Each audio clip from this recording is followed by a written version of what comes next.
Welcome in, everybody. Glad you're here on a Wednesday. Let's get right to our top story. Once again, it is Russia-Ukraine. Today, Russian troops continue turning up the pressure on soldiers and volunteer fighters in Ukraine. Yeah, the fighting has become more violent, more deadly, with the Kremlin clearly now targeting the two largest cities in Ukraine, while hundreds of thousands scramble to safety.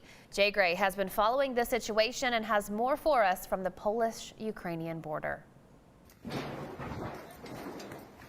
The relentless attack on Ukraine has intensified, the most damaging and deadly strikes coming through the air. So we all are praying the war will be stopped. The city of Kharkiv has been gutted by constant shelling and is now surrounded by Russian troops. Emergency officials saying this service center was taken out during a missile attack.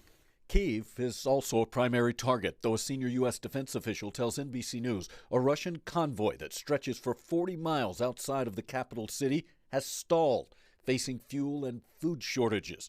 As the fighting intensifies, so does the rush to get out. Close to 700,000 have already left Ukraine, and that number expected to grow significantly over the next several days.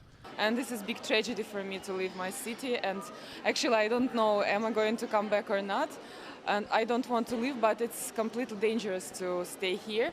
Dangerous and dire. Store shelves in many places empty. The UN warning the situation could quickly become Europe's largest refugee crisis this century. That was Jay Gray reporting for us. Right now, hundreds of thousands of refugees are fleeing their war-torn country. And right now, Jay Gray shows us many of those running for safety are children orphaned by the invasion.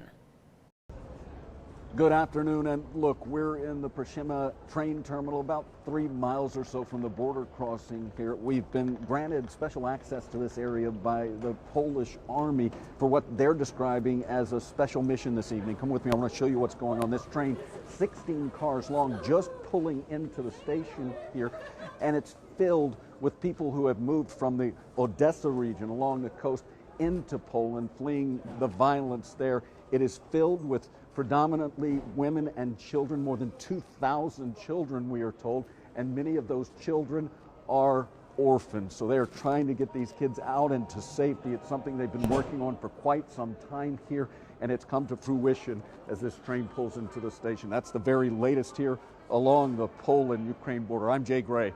Now back to you.